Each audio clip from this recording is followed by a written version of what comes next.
Terry Perrone, you're so welcome to Unfiltered. Not only the first season, but the first episode. You are the definition of unfiltered. I don't tend to be very cautious in what I say.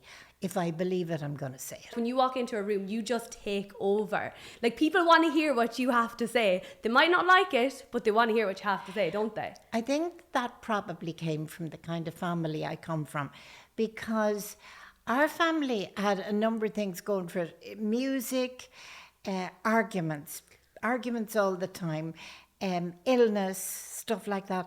But the arguments were, my father believed that if you even said today's Tuesday, you should be able to prove it. Okay, so you actually question everything that everyone said because of your father? Yes. The reason that I began to perform, if you like, was that I had a desperate accident when I was 4. That's right. Yeah, I got a tricycle, and you don't want to know the gory details, but the end result was I couldn't talk, and I had to be sent to elocution classes, and then the whole class got sent to the fesh, and I won first prize. Oh my God. And my picture was in the paper.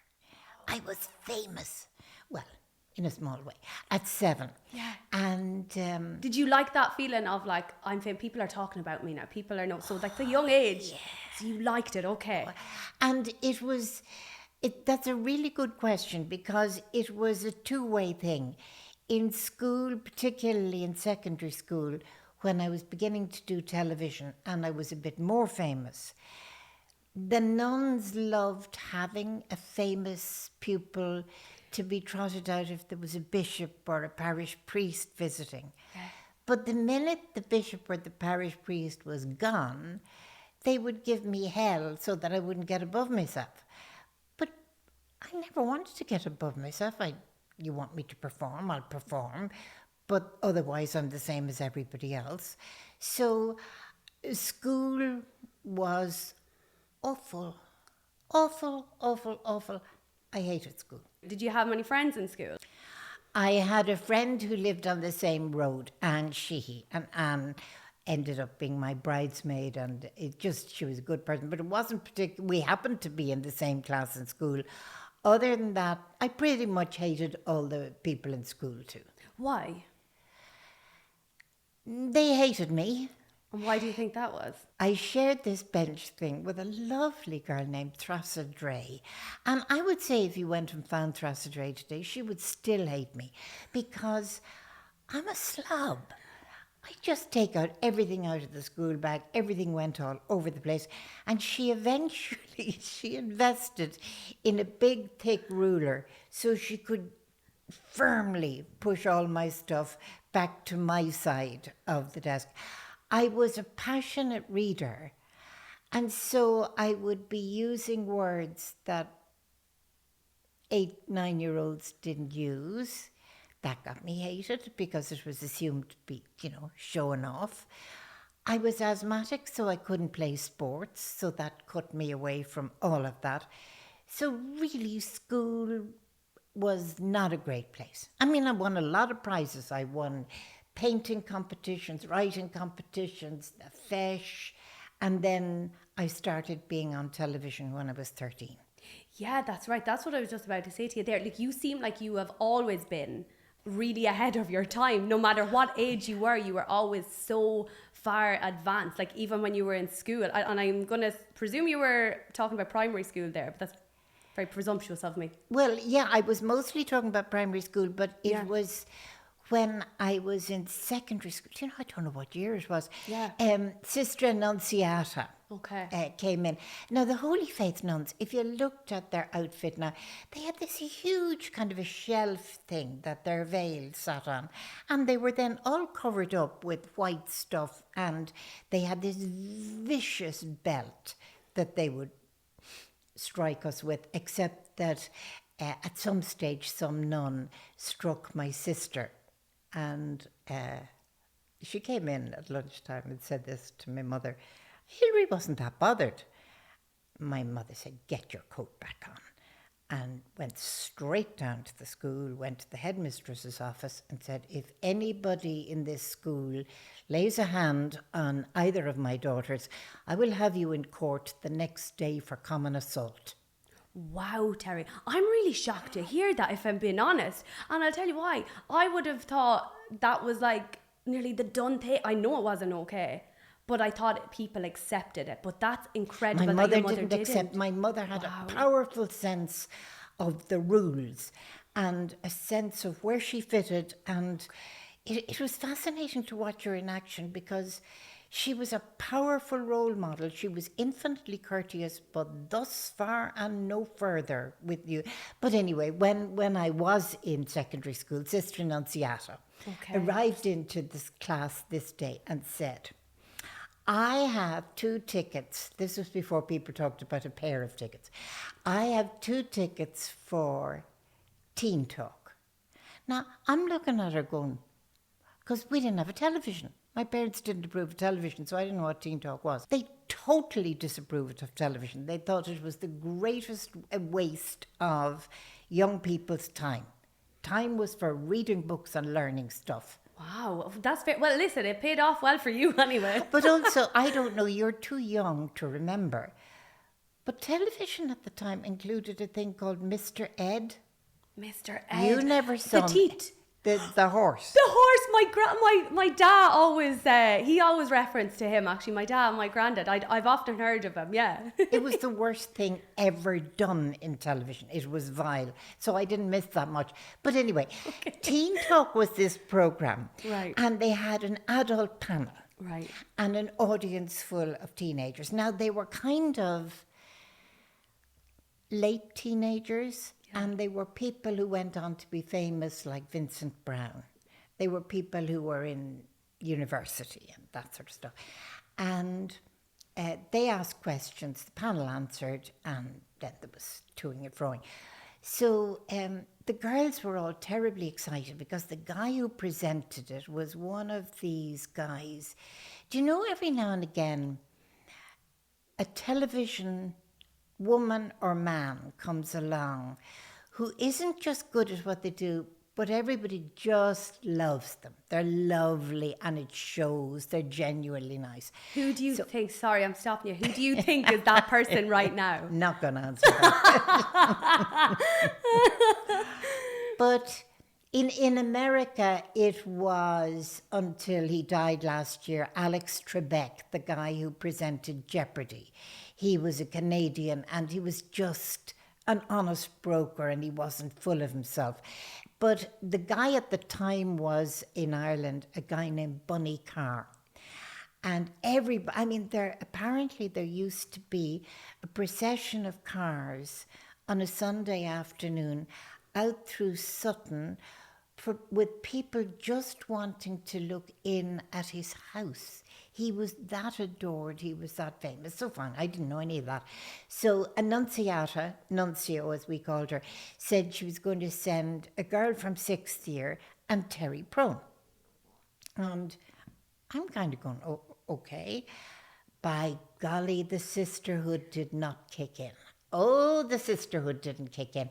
All the other pupils in the class said, you can't send Terry Prone, she's too young. You're supposed to be 16 and she's only 13.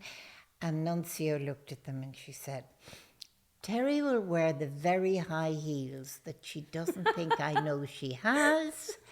And she looks 16. Oh my God. And she also said to me that I was to ask a question and I was to ask an intelligent question. No pressure or anything. And me and this other girl went on the night. And before we went into the studio... This was in Montrose, in okay. RTE. And you know, in Montrose, the place where there's this beautiful soaring staircase. Yeah. There was a guy walking around in that area and all the teenagers were there and he was asking them what questions they'd like to ask. Okay. And I was listening. And they were asking really pompous questions like, if the panel were to bury a time capsule in Dublin at the moment, what would be in it? And I'm thinking, oh, Jesus. And he came near me and he said, do you have a question? And I said, yeah. said, why are parents so against their kids sucking their thumbs? Because doesn't make you fat, doesn't give you cancer, and doesn't cost anything. And he looked at me as if I had crawled out from under a stone. And he said, your name? And I said, Terry Prone. Fine, fine. So then we went in. And of course, because I was a painter, I was fascinated by the set and the signature tune and the way he played around with the audience so that everybody was in good humour. And then the countdown came and the music came up, and then he turned to the camera and he said, and our first question today comes from Terry Prone. And I asked my question, and the adult panel immediately patronised me, and the teenagers got livid because they thought it wasn't an important enough question. And I thought, hump this for a game of soldiers. And I simply fought with all of them. And then they moved on to the next question, and I was back to looking at the set and everything. And Bunny Carr said, Miss Prone might have a view. And I was thinking, oh, Jesus, what's the question? And I said, I disagree with everybody who has spoken so far, because that was playing for time. And, there was murder. And the programme was a commercial half hour. As you know, 26 minutes. It was over, it seemed to me, in 12. Yeah. And suddenly the studio lights went out and all the magic was gone and it was back to being ordinary. And I was suddenly thinking, oh God, school tomorrow and Nuncio, she's going to give out hell. And I was just progressing towards the main door, do you know the spinny round door in RT? And somebody took hold of my arm. And I kind of said, yeah. And he said, Terry, my name is Dennis O'Grady. I'm the producer of this programme. We've never had a teenager on the panel, but I was wondering if you'd like to come back next week and be on the panel. Terry, that's insane. And I said, but all I did was cause a row. And he said, yes. And I suddenly realised, oh, you don't have to be beautiful, although it can help. You don't have to be talented. You don't have to be academic. For television, what you need to be able to do is to create heat, emotional heat. Wow. And I thought, yeah, I can do that.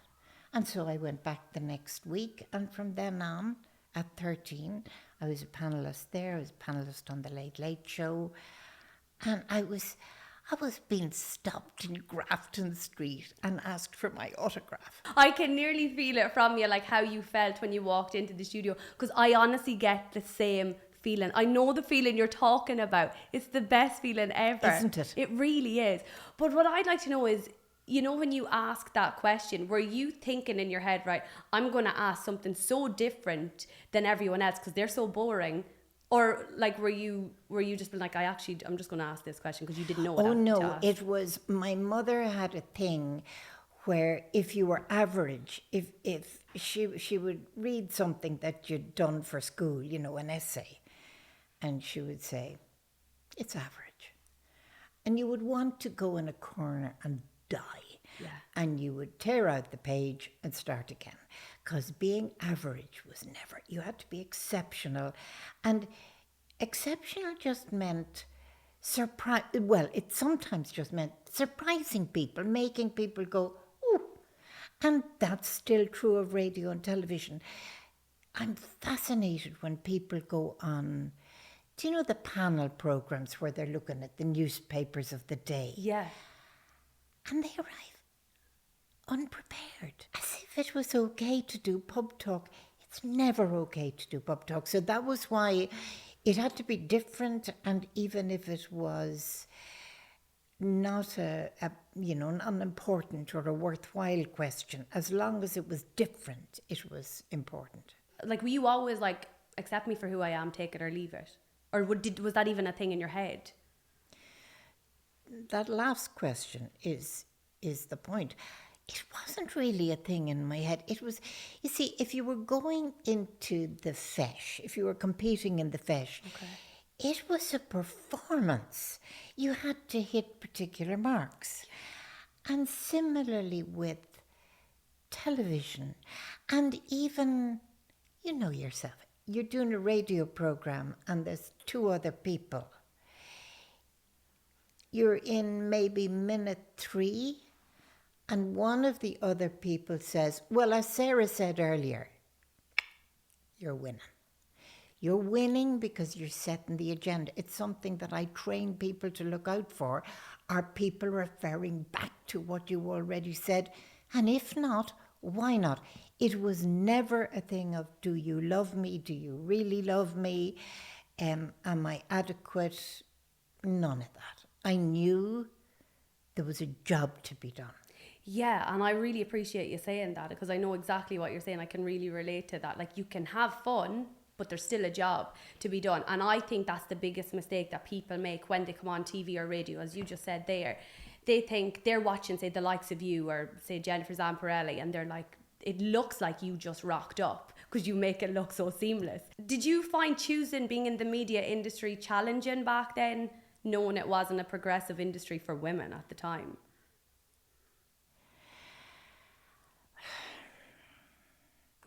Well, you see, I went into the theatre. I was in the Abbey Theatre as a member of the Abbey Theatre Company when I was 16. Yeah.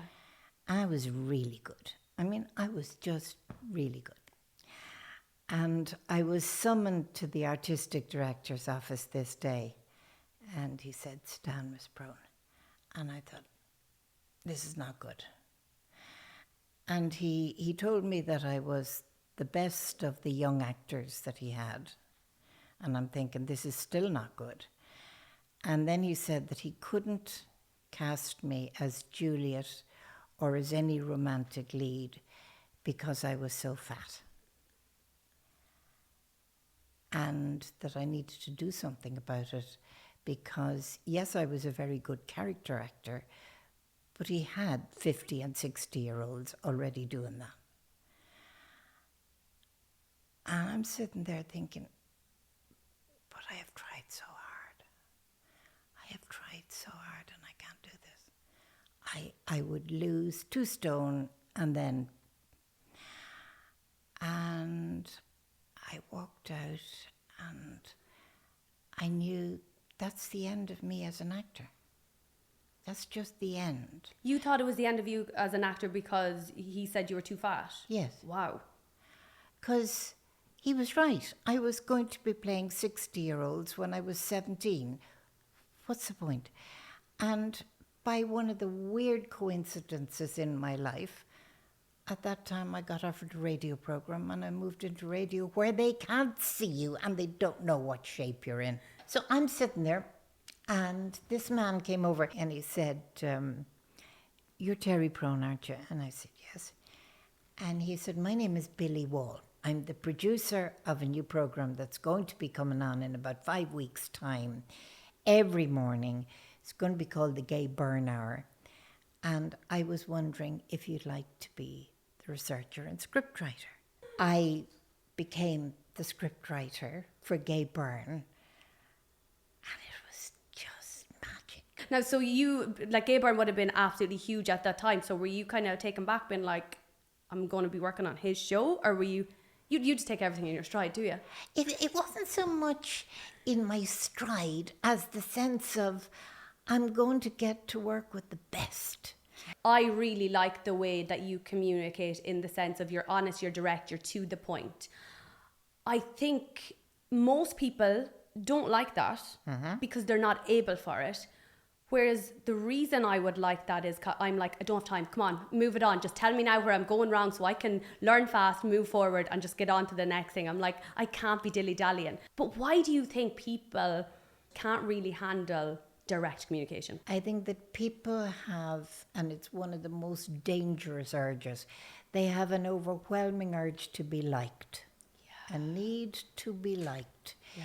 And the weird contradictory thing about the need to be liked is that it immediately stops you being likable. Whereas somebody who says, you don't have to like me, I've got something to offer you, here it is. It doesn't matter to me whether I'm liked or not. But when I'm working with people, if I was preparing you for a television program, Yeah. I would be so bloody direct and I would take no nonsense from you and I'd say, no, do it again. Do it 6 times, do it until you have a muscle memory of doing it. Hit your mark, do it. And I have trained so many, particularly broadcasters, but also politicians. But the broadcasters, the great thing is that they forget. They forget that they were trained. They think that they were always this good.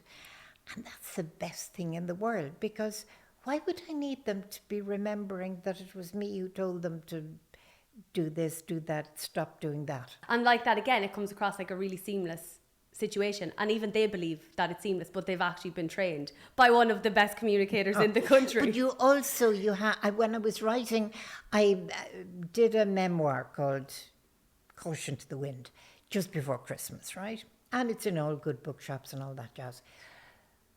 But the same thing was said by so many reviewers and commentators, that this is a searingly honest memoir, that this is not self-serving. And I'm looking to think, because that's what I wanted to do. I wanted to be as honest about me as I am to other people. And so one of the things that I described was about when I was about 7 or 8, watching my grandfather with my sister and thinking, he loves Hillary more than he loves me. Why is that? Now, I wasn't thinking, I was just curious. Then I realized, Hillary always asks him about himself, whereas I tell him about me. And it was one of those blinding flashes where you realize people are not interested in you. They're interested in themselves. And even people on social media who are being horrible about you, they need to be important. They need to be angry. But you don't have to hang around them. When I was starting in the theatre and in radio and journalism, I was teetotal, and I still am. And it was kind of expected that you would spend night after night in the pub or in clubs. And I realised, no, there's no law that says that you have to. Why would I choose to spend time with people who are pissed as newts, who don't know what they're doing, are going to throw up all over you, who are going to need to be taken home and minded, and the following day they're going to be crying and moaning, and they won't remember what they did, and you have to read it. I do not need that. And I would say exactly the same about the trolls on social media. Don't go there, don't check them out.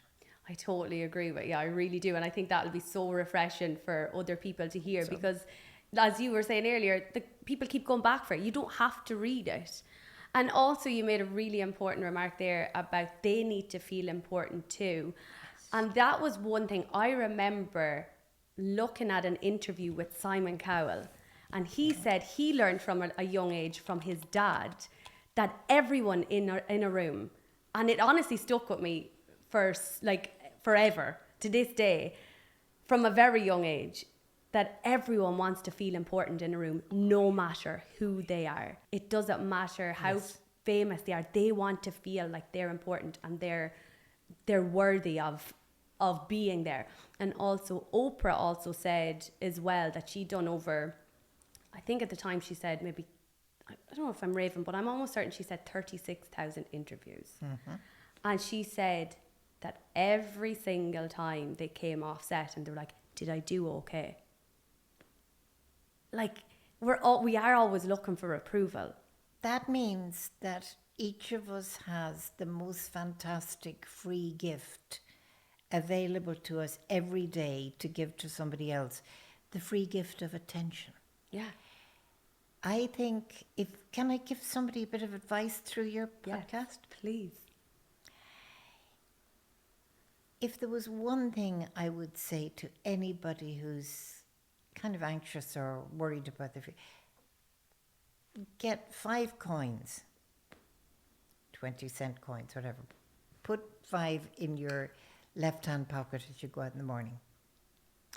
And transfer them coin by coin into your right-hand pocket as you make somebody else feel wonderful. Because, as you said, people are aching to be noticed. They're aching to get a compliment, not that says you did a good job there, but wow, what a fantastic question to ask about and people, gosh, yeah, I did that and I feel great. And at the end of the day, check, have you transferred the 5 coins from one pocket to another?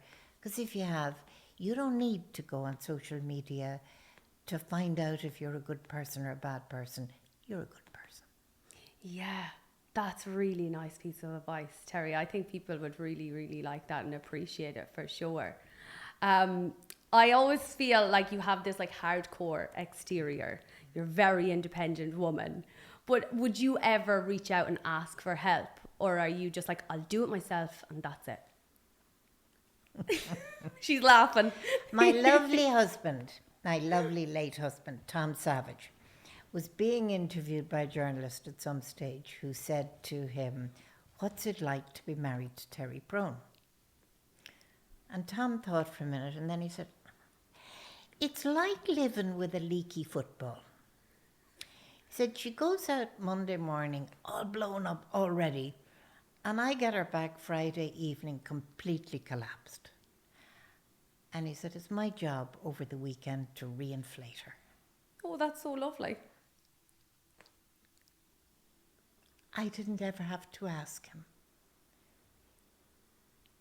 That was his job. That was what he was there for. He thought that I was absolutely wonderful and clever and brilliant and great and all those things. And his job was to rescue me when I came in, and he'd be sitting in chairs very much like these. And I'd go and sit down, put my head on his knee, and sometimes I would cry, and he would rescue me all the time. So the honest answer to your question is that I never asked for emotional help from anybody else in my life. Because you didn't have to with your husband anyways, for sure. That's so lovely, Terry, because I know from this industry it can be so rewarding, but it can be so draining, and in the sense of you give so much of yourself to people, and by the end of the week your batteries are going to be flat naturally, of course they are, and then the last thing you need is to go home and then nobody to be there to uplift you. But so when you have that and not have to ask, because that drains your batteries even more. Do you know what I mean? Now, Terry, you have a very interesting story about how you met your husband. Would you mind if we talked about that? Okay. Go from the beginning. Bunny Carr, the man who had spotted me on the Teen Talk program when I was 13, he always kept an eye on me. He always pulled me into things he was doing. And he asked me when he became director of the Catholic Communications Centre, would I come in and train parish priests in how to give sermons? He rang me and asked me, I said, Jesus, Bunny, I know shag all about how to give sermons. He said, you'd be very good. And he said, anyway, I'll put in one of my senior lecturers to make sure you don't do anything wrong. Can I stop you there, Terry? Were you religious? No. Okay. But sorry, let me be very clear. I came from a very Catholic family, in that my father had been a seminarian at one stage. He served Mass every day of his life in the local French Sisters of Charity convent. We were religious in the way that most people in Ireland were religious. It never occurred to us not to be religious. I'm with you. No, that's fair enough. So sorry. So I arrived this day and I had these parish priests, and there was one of them, and I had recorded his sermon, and it was kind of boom, boom, boom, you behave yourself. And I stopped it and I said, more or less, do you have to be that bullying? And he got livid with me and he said, the good Lord told us that we were to be the shepherds of his flock.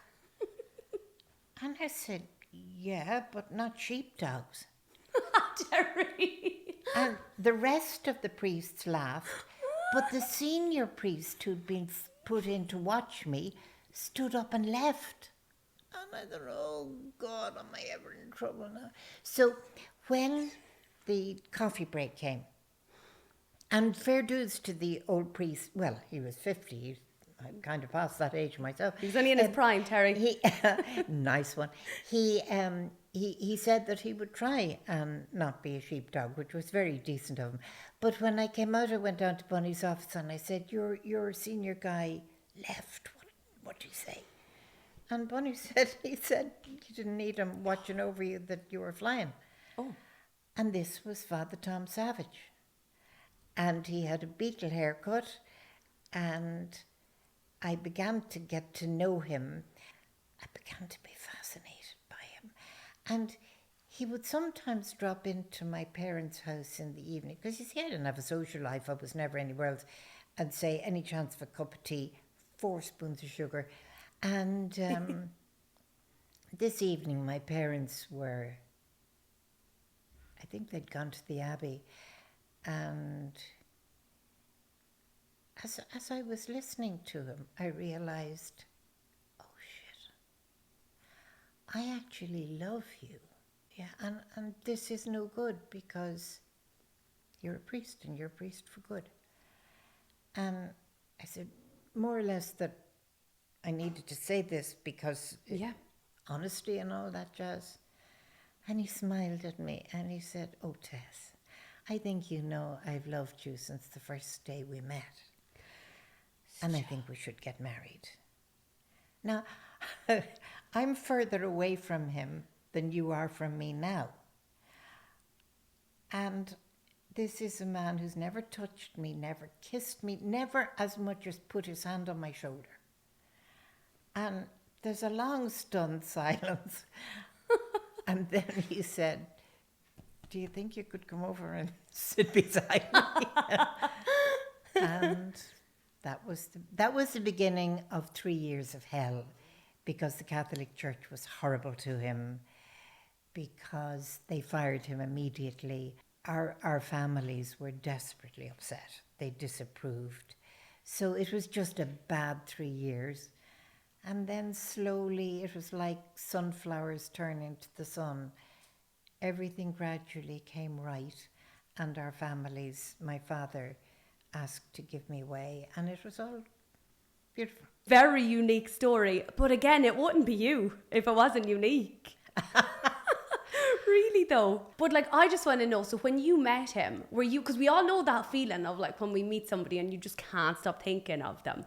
But like say for us now, you can literally go on your phone, be stalking everyone online. What are they up to? Where are they now? Were you like just sitting at home at the window going, I'm definitely not going out now in case Tom calls over for tea? No, first of all, it was about 6 weeks before it suddenly struck me that whenever anybody talked about him, or whenever I heard his voice, or whenever I'd see him walking towards me, and he didn't smile. He didn't smile. He had a way of going, a real countryman's thing. And he also didn't laugh. He had a very quiet sort of snigger that he would do. But any of those things, it would be like a lurch in my heart.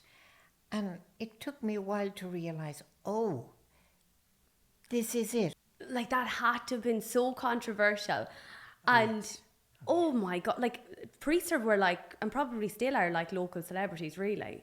And everyone, you know. And it was worse with him because he was on television a lot. So that he was the television priest. Okay. And it was very tough. I think his family thought I was Jezebel, the harlot from the Bible, that I had seduced him with, I don't know, my evil ways. Like you married a priest. Yeah. Like it sounds insane. But Scandalous. And the letters that Tom got from other priests were shocking. Stop. I still have some of them. And why would you keep them? I'm a great one to hold a grudge. Are you I am, yeah. And I knew, you see, that Tom would forget them instantly. And I was thinking, somebody needs to keep a record. Like all I can picture is like, you know that movie Happy Gilmore where the guy got bullied in school and he has the list of names and he's like, there you go. Then the guy that like stopped bullying him when he was later in life, you could see him crossing off his name and like, I'm not gonna kill him. I am so proud to announce my very first sponsor for my podcast, Unfiltered with Sarah Jane Foster. It is my good pals from Pita Pit. They are a family-run business based in Blackhall and Mullingar. They are a huge part of the community and they have been very supportive of me since day one. So it's important to have these kind of people in our lives and I'm very grateful for them. So if you're in Pita Pit, I'd recommend my personal favourite, the Spicy Buffalo Chicken Caesar Pita. What do you think of that, Terry? Anton was born kind of around midday on a Sunday. And he was handed to me and I'm holding him and checking, is he okay? And at the same time I'm thinking, I'm losing my marbles because I can hear myself talking. And what had happened was that they had put on a radio in the labour ward and there was a pre-recorded item with me talking to Andy O'Mahony.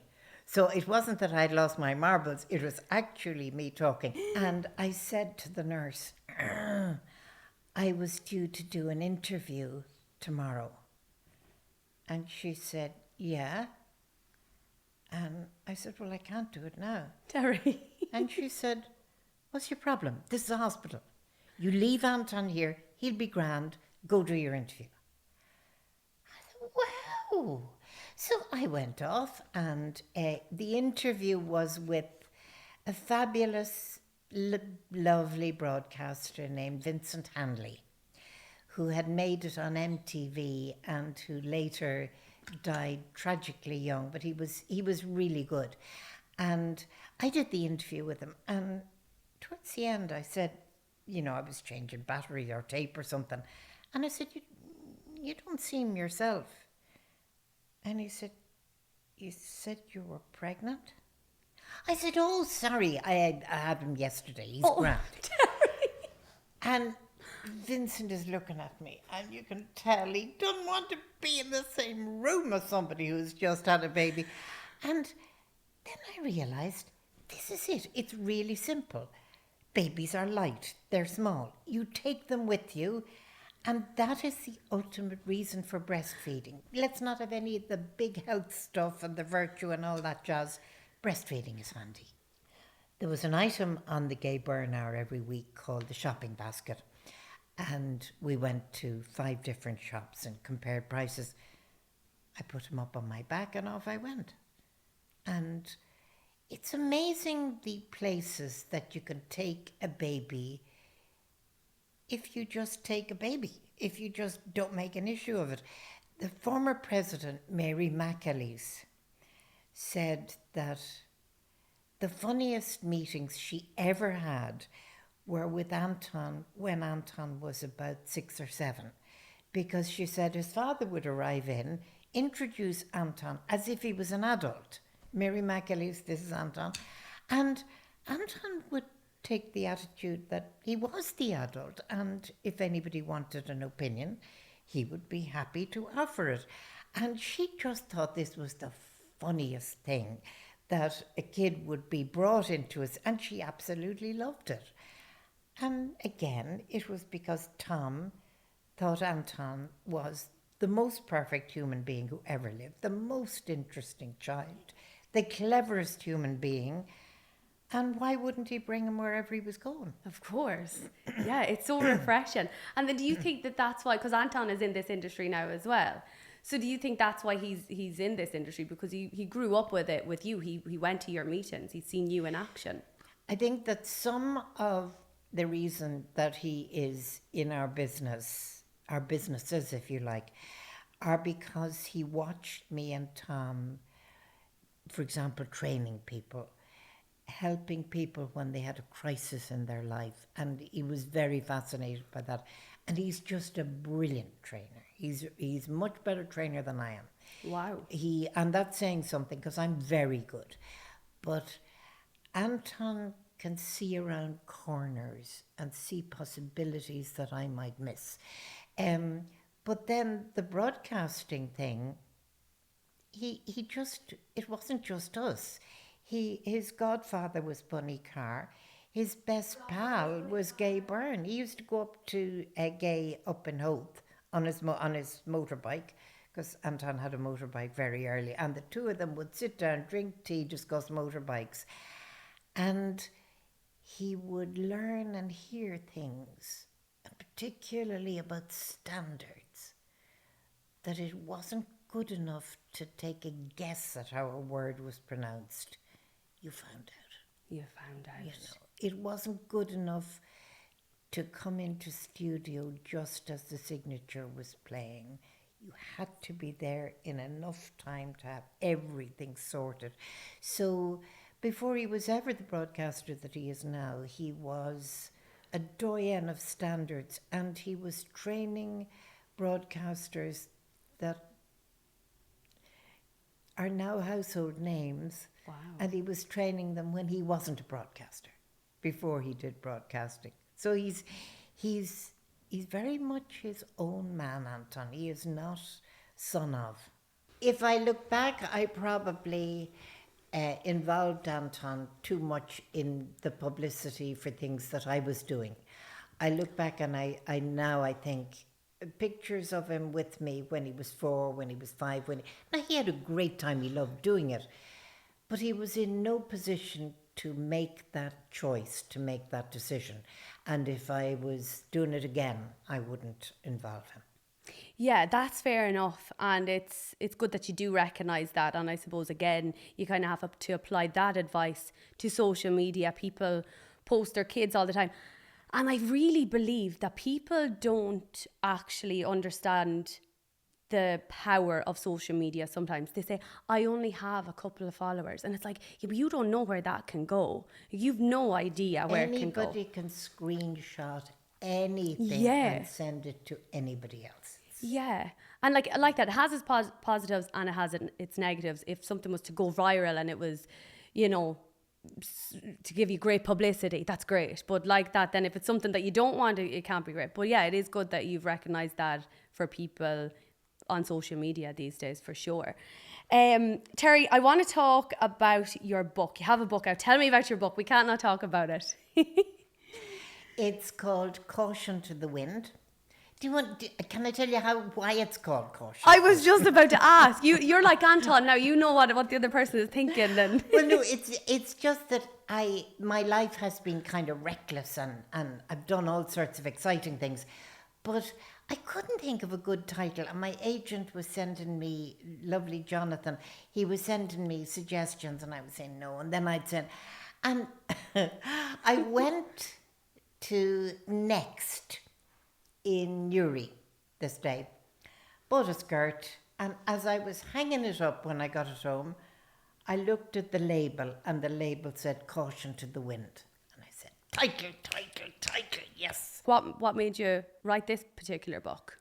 One of the reasons was that I wanted young women to not believe that there's only one way to achieve what they want, because I'm a university dropout. I'm somebody who can't add or subtract, and yet I am the most successful businesswoman for the longest period in Irish history. Yeah, it's incredible. That's why I have you here today, Terry. Like, honestly, do you know, like, when I asked you to come on the podcast, and you said, I think Aileen maybe said, can you come to me? And I remember, like, you know, I was kind of like pushing boundaries with you, I'm going to be honest. I was like, no, I need Terry Prone here. Like, she will love this. I was like, I know she will. She'll enjoy it. And I was like, in the back of my mind, I was like, please don't say no. And then I think Aileen mentioned, can we do it on Zoom? And I was like, please don't say no, Terry. But no, we can't do it on Zoom. Can we get her to come here? Good on you. Yes. So pushing boundaries is Yep. such a big thing, and that's exactly what you've done, and I'm sure that's how you've got. But the other thing was that I wanted people to have fun, because it's been a fun life. It's not, oh, I was an asthmatic and I was really sick, and then I had this car crash and oh God, who needs any of that? You know, I wanted to say, look, it is possible to have a great business life. It's possible to have a great artistic life because I've published 30 books. Yeah. It's possible to be a great friend and to have great friends. And to have children and a husband that you love more than life itself. And you don't have to do the thing of either or. You just have to select things. I mean, the thing of, well, I'm not going to go to every party and every dinner. Similarly, I don't give a sugar about the house. You want to paint it? Paint it. You want, we have cleaning lady, find a cleaning lady. You know, this thing of that if your house is not filled with the scent of freshly baked scones, you know, you're not really my arse to that.